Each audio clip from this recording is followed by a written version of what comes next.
Eu enterrei o corpo do meu noivo no jardim da casa dos sogros, debaixo das rosas vermelhas que ele plantara com as próprias mãos, jurando que floresceriam para sempre por nós. A terra ainda cheirava a ferro e a podridão fresca quando o último punhado de sol caiu sobre o seu rosto pálido, os olhos abertos fixos no céu de Lisboa como se implorassem misericórdia que eu neguei. E agora, enquanto os pais dele batem à minha porta exigindo respostas, eu sorrio por dentro, porque a vingança não é um grito, é o silêncio que devora almas devagar, como as raízes que já lambem os ossos dele. O sol de Lisboa batia impiedoso nas janelas do nosso apartamento no Bairro Alto, filtrando-se através das cortinas de linho que eu mesma costurara num daqueles raros momentos de paz. Era o verão de 2022, e eu, Ana Sofia, com 32 anos recém-completados, sentia-me no auge de uma vida que parecia saída de um romance de Eça de Queiroz, romântica, mas com os pés bem assentes na terra portuguesa, onde o amor se mistura com o cheiro de pastéis de nata e o som das gaivotas sobre o Tejo.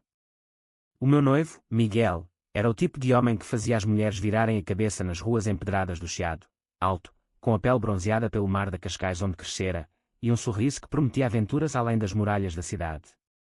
Trabalhava como consultor financeiro numa firma no Rossio, lidando com números que eu nunca compreendia, mas que garantiam as nossas noites de fado no bairro e os fins de semana em Sintra, perdidos nos palácios de contos de fadas. Tudo começou com um beijo roubado numa festa de São João, no Porto, onde nos conhecemos. Eu era enfermeira no Hospital de Santa Maria, correndo entre turnos exaustivos e o sonho de uma família que me ancorasse àquela vida caótica. Miguel apareceu como um farol, charmoso, ambicioso, com histórias de viagens pela Europa que me faziam esquecer o cansaço nos ossos. Tu és a minha azulejo perfeita, disse-me ele uma noite, traçando os padrões azuis na minha pele com os dedos, e eu ri, acreditando que o destino nos tecera juntos como os mestres oleiros de Coimbra. Casamo-nos em segredo. Não, noivos oficiais, com anel de ouro simples comprado na joalharia da Baixa, e planos para um casamento no Mosteiro dos Jerónimos, onde o passado glorioso de Portugal selaria o nosso futuro. Mas o futuro é uma névoa traiçoeira. Tudo mudou com o nascimento do nosso filho, Tomás. Gravidez inesperada, mas bem-vinda, eu sentia-o chutar dentro de mim enquanto caminhava pelo Jardim da Estrela, imaginando-o correr entre as flores como as crianças dos anúncios de leite. Miguel estava eufórico, comprando roupinhas minúsculas na Feira da Ladra e prometendo que seria o pai do ano. No entanto, no parto, algo se partiu além da água. Tomás nasceu com um sopro cardíaco congénito, uma válvula defeituosa que os médicos diagnosticaram como crítica. Ele precisa de cirurgias, Ana, disse o cardiologista, um homem idoso com sotaque alentejano que cheirava a tabaco e compaixão. E de cuidados constantes. Custos altos, mas ele é forte. Miguel apertou a minha mão, os olhos vermelhos, mas firmes. Nós aguentamos, amor. Eu cuido de tudo. E cuidou, no início. As noites em claro no hospital, eu embalando Tomás enquanto as máquinas bipavam como um fado triste, Miguel trazendo cafés quentes do Versalhes e beijos que me faziam acreditar que o amor curava até os corações partidos. Voltámos para casa, um apartamento modesto no Príncipe Real, com o quarto do bebê pintado de azul claro como o céu de Évora. Eu reduzi as horas no hospital para ficar com ele, amamentando-o sob o sol que entrava pela janela, contando-lhe histórias de D. Sebastião e as suas cruzadas perdidas no deserto. Miguel trabalhava mais, chegava tarde, mas sempre com um brinquedo ou um ramalhete de flores do mercado da Ribeira. Então, veio o dia em que tudo desabou. Era uma quinta-feira chuvosa de outono, o tipo de chuva que Lisboa disfarça como saudade, lavando as ruas mas não as almas. Tomás chorava mais alto, a febre subindo apesar dos medicamentos, e eu liguei para Miguel às 6 da tarde, a voz trêmula, vem para casa, por favor. Ele precisa de ti. Silêncio do outro lado, só o eco da minha própria respiração. Liguei de novo, mensagens, nada. À meia-noite, o pânico instalou-se como um vinho azedo na boca. Dirigi até ao escritório dele no Rossio, fechado, as luzes apagadas como olhos vazios. O telemóvel dele, desligado. Voltei para casa, embalando Tomás que agora dormia exausto, o seu peito minúsculo subindo e descendo como uma onda frágil. Os dias transformaram-se em semanas. A polícia foi chamada, um inspetor com bigode grisalho e cansaço nos olhos, que anotou os detalhes numa esferográfica gasta, desaparecimento voluntário, provavelmente. Adulto, sem indícios de crime. Mas eu sabia que não era. Miguel deixara o seu relógio favorito na mesa de cabeceira, o que usava em todas as ocasiões importantes, e uma nota rabiscada num bloco: volta em breve. Ama-te. Sem assinatura, sem data. O quarto dele cheirava ainda ao aftershave de pinho, e eu revistava as gavetas à noite, enquanto Tomás dormia ao meu lado, procurando pistas num mundo que de repente se tornara um labirinto. Os pais dele, o João e a Maria, moravam numa vivenda antiga em Cascais, com jardim cheio de rosas que Miguel herdara do avô. Eram gente velha, da geração que ainda falava de Salazar com nostalgia disfarçada, donos de uma pequena mercearia no centro da vila que sobrevivia graças aos turistas ingleses. Ligaram no terceiro dia: onde está o nosso filho, Ana? O que fizeste? A voz da Maria era um uivo abafado, como o vento no cabo da roca. Eu expliquei, chorei, supliquei por ajuda. Vieram a Lisboa no fim de semana, o carro deles rangendo na rua estreita, e entraram como fantasmas, a Maria abraçando-me com cheiro a lavanda e desconfiança. Ele não desapareceria assim, disse o João, os olhos estreitos como fendas em azulejos partidos, sentando-se na nossa sala com as mãos calejadas de anos a descascar laranjas. Diz-nos a verdade. Havia discussões. Dinheiro. Eu neguei, mostrei o apartamento impecável, o berço de Tomás onde o bebê agora tossia fracamente. Eles trouxeram sopa de peixe, o tipo de gesto português que mascara a dor com comida, mas os olhares deles cortavam mais fundo que facas de cozinha.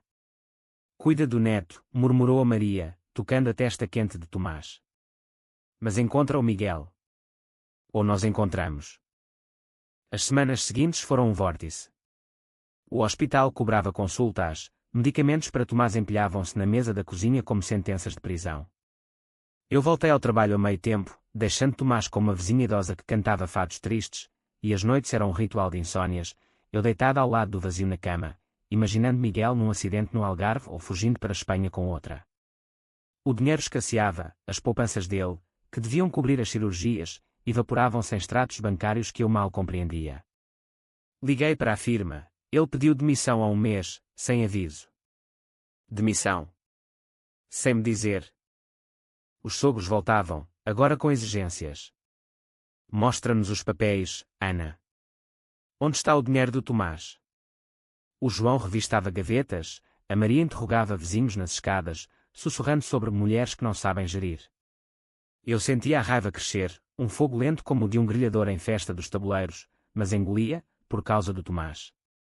Ele piorava, noites de tosse que ecoavam pelas paredes finas, visitas ao pediatra onde o médico alentejano balançava a cabeça, precisa de uma operação urgente. Custa 20.000 euros. Eu vendi o anel de noivado na orivesaria do Chiado, sentindo o metal frio escorregar dos dedos como uma promessa quebrada, mas eram só 3.000. Numa noite de novembro, com o vento uivando do Tejo, a Maria bateu à porta às 2 da manhã. Ele ligou. Disse que está vivo, mas não pode voltar. Culpa tua, Ana. Culpa tua e do miúdo. As palavras dela foram como sal numa ferida aberta. Eu gritei, pela primeira vez, saia. Saia da minha casa. Mas ela ficou, os olhos cheios de lágrimas que pareciam crocodilos, e eu desabei no chão, o Tomás chorando no quarto ao lado. Naquela noite, jurei, se Miguel voltasse, eu o mataria com as minhas próprias mãos. Mas ele não voltou. E o ódio, esse sim, floresceu. A desconfiança dos sogros instalou-se como um nevoeiro de Sintra, espesso e sufocante, infiltrando-se em cada conversa, cada gesto. Eles vinham agora 2 vezes por semana, o carro azul desbotado estacionado de frente ao prédio como uma sentinela acusadora. O João trazia jornais do Record, dobrados em páginas de crimes não resolvidos, vês. Homens desaparecem por dívidas, por amantes. O que escondes, Ana? A Maria, com o seu rosário de madrepérola pendurado no pescoço, sentava-se ao pé do berço de Tomás, murmurando orações à Virgem de Fátima enquanto os seus olhos me secavam. Deus vê tudo, filha. Ele vê o que fazemos nas sombras. Eu respondia com sorrisos forçados, servindo chá de camomila comprado no Pingo Doce, mas por dentro, o meu coração batia como o de Tomás durante uma crise, irregular, desesperado. O trabalho no hospital tornara-se uma âncora, lavava feridas de desconhecidos, injetava calmantes em veias inchadas, e imaginava que era o Miguel deitado na maca, gemendo por perdão. Porquê, Ana? Porquê me deixaste? Mas ele não estava lá. Em casa, as noites eram piores. Tomás acordava a cada hora, o seu choro um lamento gutural que me fazia questionar se o destino nos amaldiçoara desde o batizado na sé de Lisboa, onde o padre abençoara o nosso futuro com água do Jordão. Comecei a ver coisas. Alucinações, talvez, ou o peso da solidão portuguesa, essa melancolia que essa descrevia como uma doença da alma. Numa madrugada chuvosa, enquanto embalava Tomás na varanda com vista para o Tejo Negro, vi Miguel na ponte 25 de Abril, as luzes dos carros piscando como olhos acusadores. Ele acenava, o rosto distorcido pela distância, e eu estendi a mão, gritando o seu nome para o vazio. Acordei no chão, o bebê a choramingar, e soube que a loucura batia à porta. Liguei para a minha irmã em Coimbra: vem, por favor. Não aguento mais. Ela veio no comboio Alfa Pendular, trazendo queijos da Serra da Estrela e abraços que cheiravam a casa, mas até ela olhava para mim com pena: tens de seguir em frente, mana. Pelo Tomás. Seguir em frente. Como, quando os sogros agora exigiam uma reunião formal na casa deles em Cascais. Vem no sábado, ordenou o João ao telefone, a voz rouca de cigarros partagas. Traz o miúdo. Precisamos de falar do testamento do Miguel. Testamento. Ele tinha 34 anos. Mas fui, o Tomás no ovo de avestruz cor-de-rosa, o carro alugado rangendo na autoestrada A5 sob um céu de chumbo. A vivenda era um relicário do passado, paredes caiadas, azulejos de cenas de caça do século XIX, e o jardim onde as rosas de Miguel, agora murchas no inverno, pareciam sentinelas sangrentas. Eles esperavam na sala, o João de pé junto à lareira crepitante, a Maria com uma Bíblia aberta no colo. Assina isto, disse o João, empurrando um papel amarelado pela mesa de carvalho. Era uma procuração para aceder às contas do Miguel. Ele devia-nos dinheiro. Negócios ruins. Se não assinaste, perdemos tudo. Eu li, as letras dançando como fantasmas, transferências para uma conta em Espanha, empréstimos não pagos. Ele mentiu, sussurrei, o Tomás mexendo-se no colo. Mentiu para mim também. A Maria inclinou-se, os olhos como poços de azeite, talvez. Mas tu, Ana, com o teu trabalho de enfermeira, podes pagar. Pelo neto. Pagar? Eu, que mal cobria as fraldas e as seringas de insulina para as crises dele. A raiva subiu como uma maré alta no Douro. Vocês acham que eu causei isto? Que eu o empurrei para fora da nossa vida? O João riu, um som seco como folhas mortas. Mulheres ciumentas fazem coisas. O Miguel contava-me das tuas birras. Birras. As discussões sobre as horas extras dele, sim, mas amorosas, picantes como piripiri. Levantei-me, o Tomás chorando agora alto, e saí sem assinar, o ar salgado de Cascais chicoteando o rosto no caminho de volta. Naquela noite, revistei o apartamento de novo, desta vez com fúria metódica. Encontrei um USB escondido no fundo de uma gaveta de meias, ficheiros encriptados, e-mails para uma CL em Madrid. Amor, preciso de espaço. O bebê complica tudo. O coração parou. CL, quem era? Abri o portátil antigo, as mãos tremendo como durante uma cirurgia de emergência, e descarreguei os ficheiros. Fotos, Miguel com uma morena esguia num bar de tapas em Sevilha, mãos entrelaçadas, olhares cúmplices. E-mails, a Ana é uma prisão. Tomás, um peso. Vem para mim. Datados de meses antes do desaparecimento. Traição. Não era fuga, era planeado, calculado como um plano de negócios que ele tanto amava. Chorei até o amanhecer, o Tomás ao lado, inocente no seu sono agitado, e jurei pela Madonna de Lisboa, encontrá-lo-ia, e pagaria. Os sogros ligaram no dia seguinte: não vás embora sem o dinheiro, Ana. Ou chamamos a polícia para ti. Polícia para mim. A ironia queimava.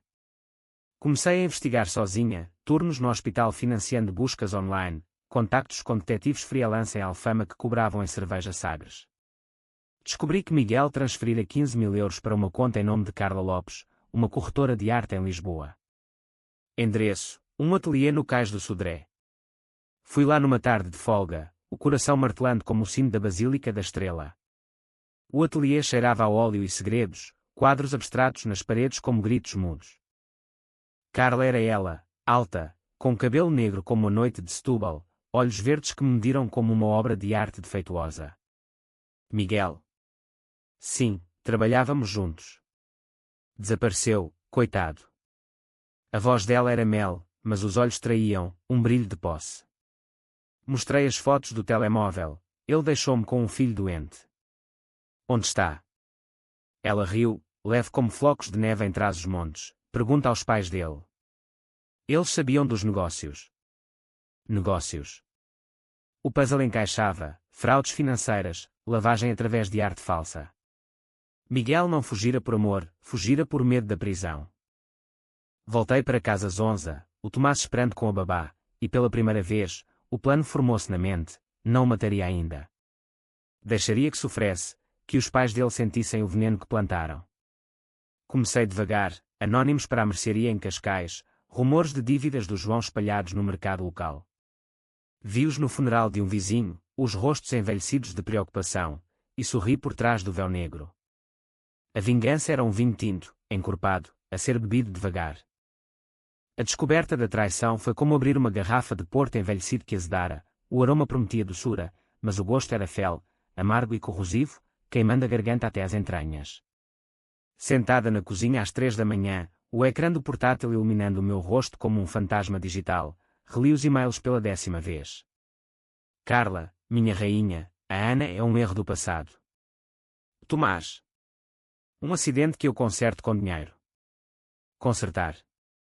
Como se o meu filho fosse uma avaria num carro Fiat comprado na AutoSap. Lágrimas quentes caíam no teclado, salgadas como o oceano de Sagres onde Miguel me pedira em casamento, ajoelhado na areia com um anel que agora valia menos que papel molhado.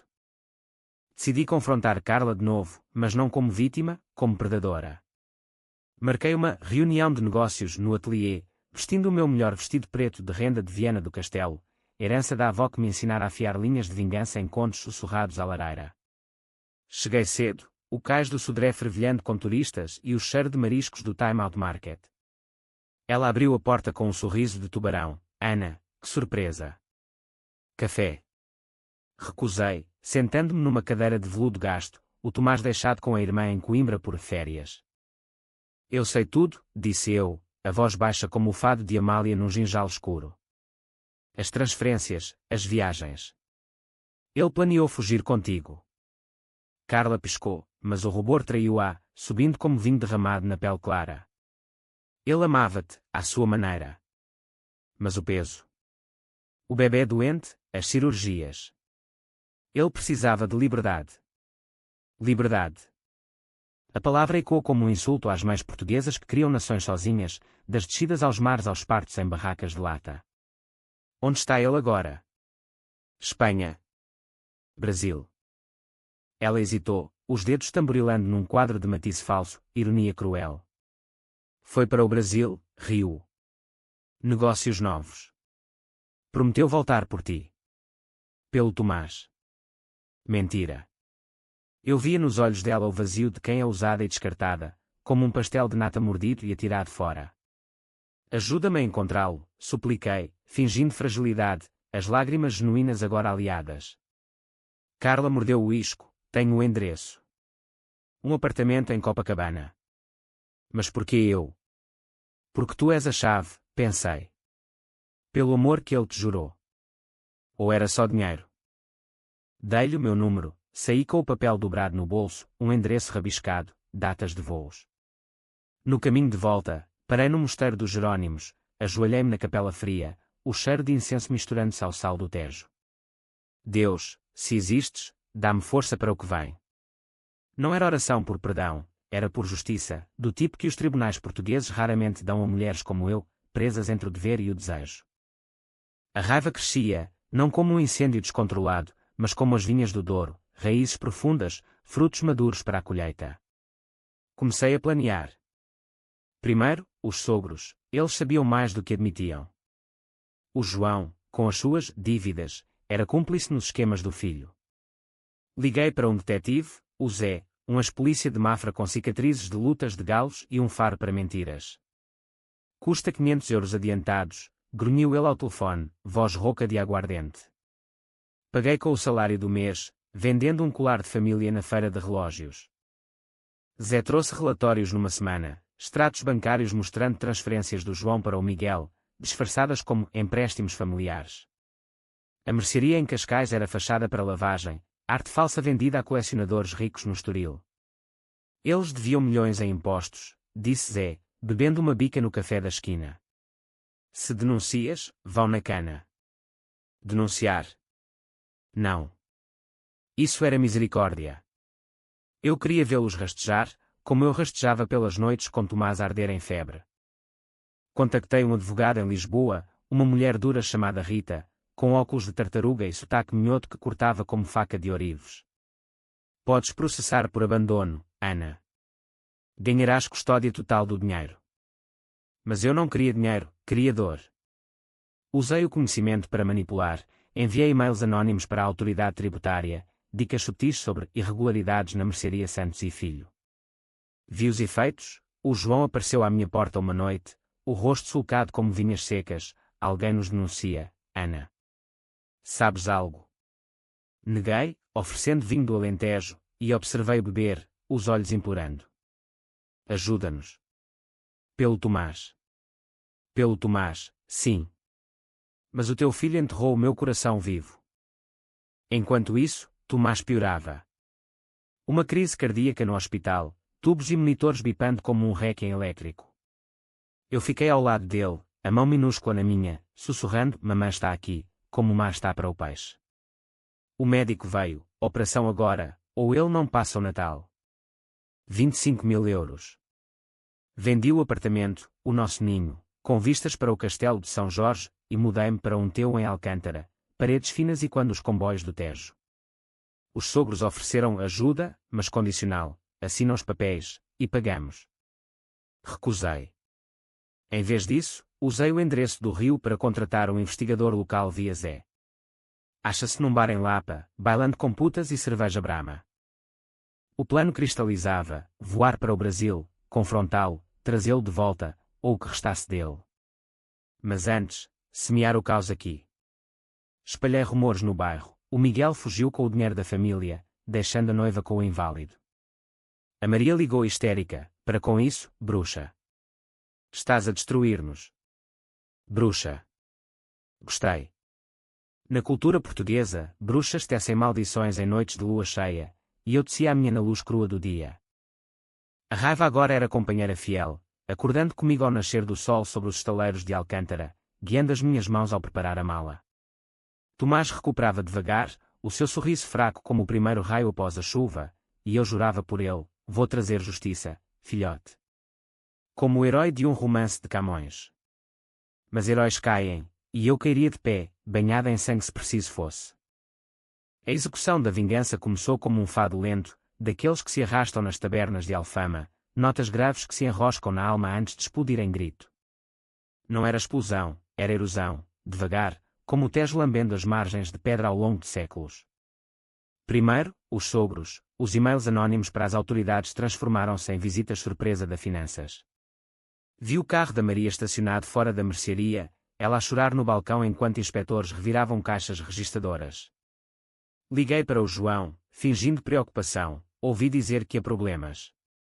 Precisas de ajuda. A voz dele quebrou, rouca como cascalho. Ana, por Deus, é preciso. Estamos falindo. Convidei-os para jantar no meu novo T1, uma armadilha disfarçada de compaixão portuguesa, bacalhau à brás cozinhado com lágrimas salgadas, vinho verde gelado para soltar línguas. Eles vieram, encolhidos como figos secos, o Tomás no colo da avó, alheio ao veneno no ar. Foi o Miguel, confessou o João entre garfadas, os olhos baixos para o prato. Ele usou a mercearia para os esquemas. Arte falsa, dinheiro sujo de Espanha. Nós sabíamos, mas calámos por amor. Amor. A palavra azedou na minha boca como vinagre. E eu?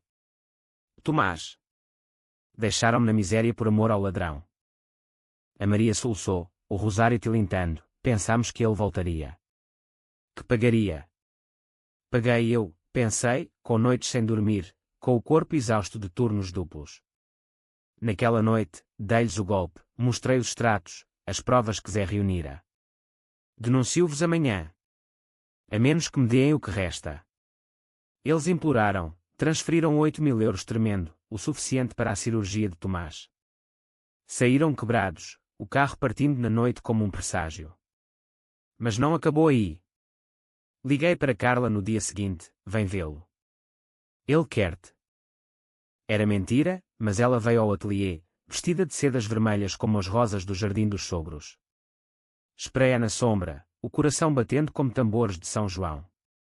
Onde está ele? Perguntei, emergindo como um espectro. Ela empalideceu, no rio. Mas por que tu? Porque tu roubaste o meu futuro, pensei. Em vez de gritar, sorri, quero o dinheiro de volta. Os 15.000. Ela riu nervosa, não tenho. Gastos.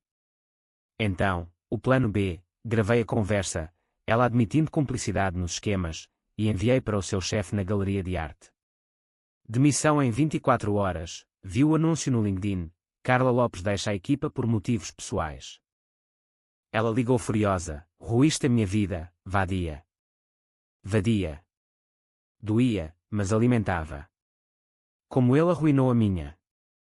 Desliguei, e parti para o próximo, os amigos de Miguel, aqueles traidores de cerveja no bairro alto que fingiam condolências nas mensagens. Convidei-os para um adeus ao passado, uma noite de ginginha na casa de um. Bebemos, rimos forçado, e eu soltei, sabiam da Carla. Das viagens. Rostos curaram como tomates de Alentejo. O Pedro, confessou bêbado, ele planeou há meses. Dizia que tu eras sufocante. Sufocante. Como o ar rarefeito antes de uma crise de Tomás. Usei isso, posts anónimos em grupos de Facebook de Lisboa, amigo de Miguel, ele fugiu com amante, deixando filho doente.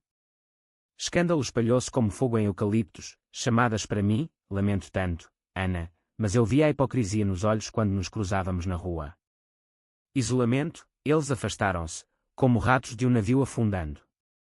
Enquanto isso, Tomás operado, sucesso, o peito agora ritmado como um metrónomo de fado. Abracei no hospital, o cheiro de desinfetante misturando-se a leite fresco, e jurei, mamãe vence por ti. O clímax aproximava-se, o bilhete para o Rio, comprado com o dinheiro dos sogros, uma passagem económica na TAP que cheirava a aventura amarga. Deixei Tomás com a irmã, beijando a sua testa rosada, volto em breve, amor. O voo foi turbulento, como a minha alma, aterrei no galeão com o sol escaldante do rio queimando a pele pálida.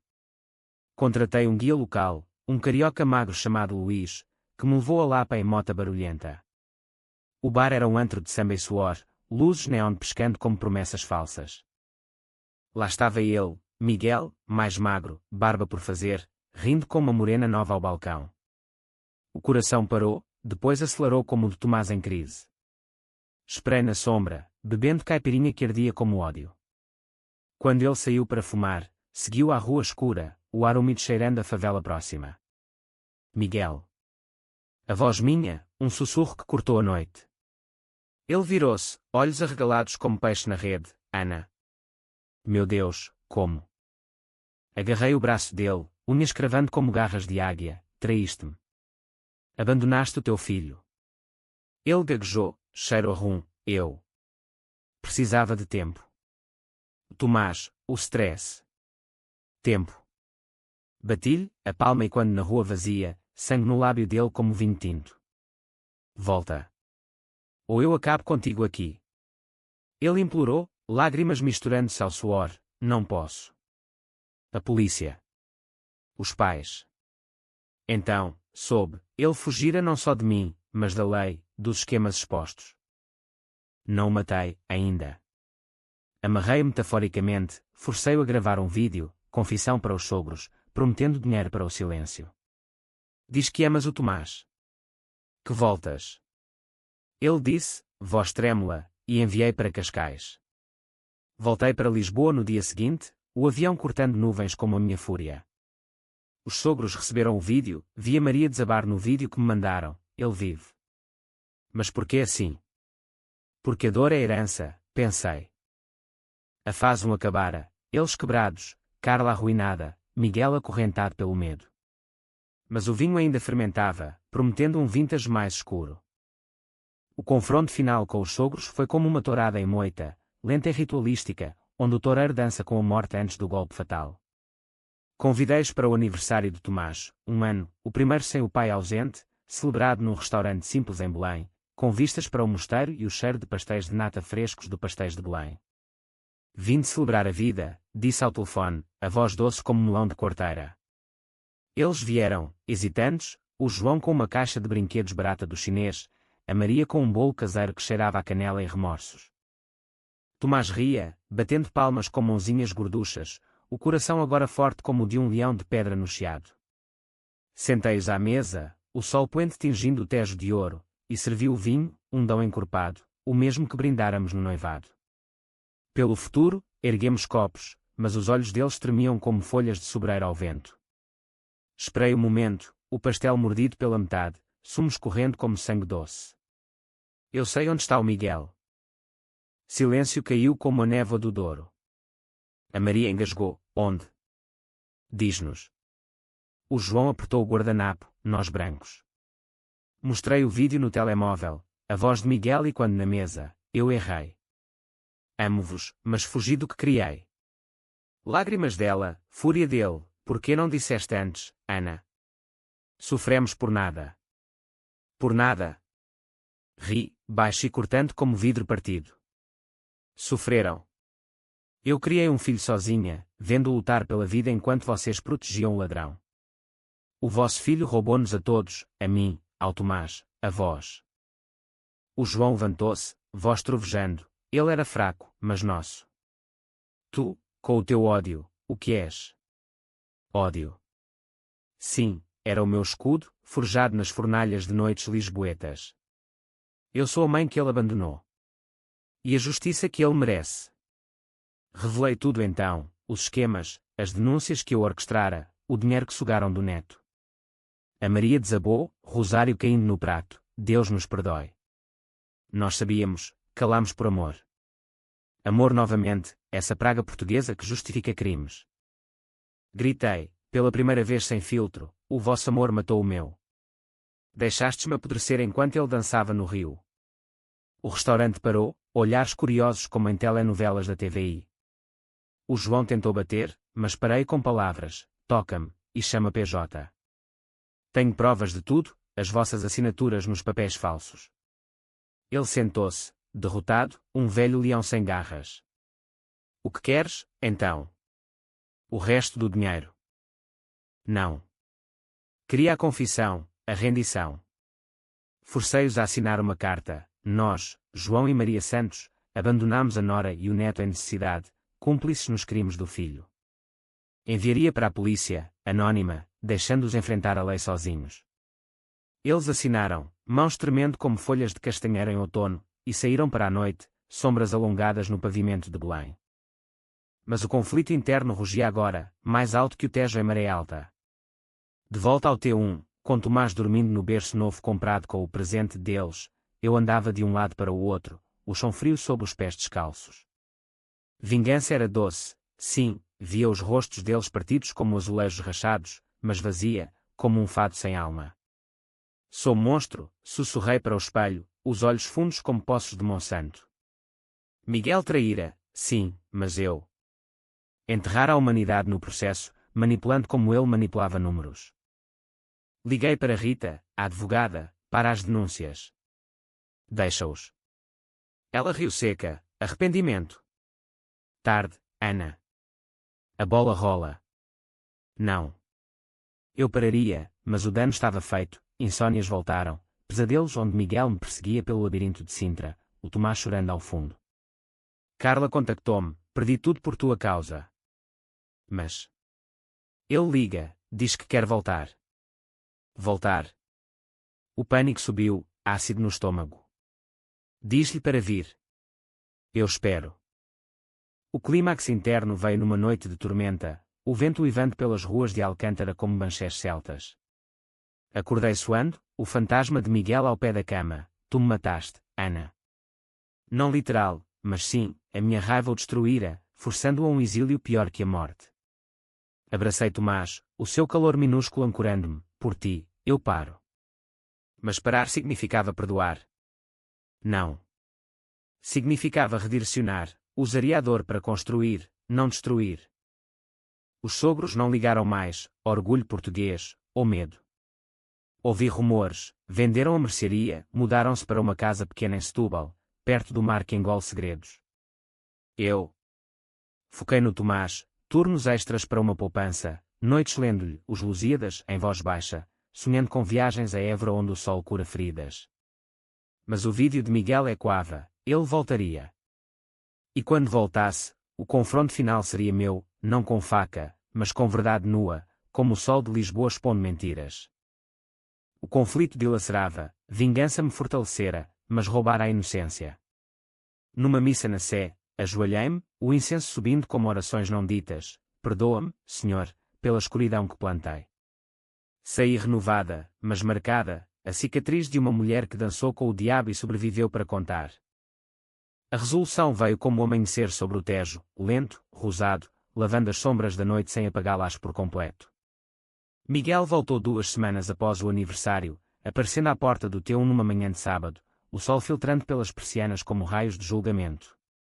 Estava mudado, barba grisalha prematura, olhos fundos como os de um pescador de Nazaré após a tempestade, uma mala surrada na mão. Ana, murmurou, a voz rouca de voos e remorsos falsos.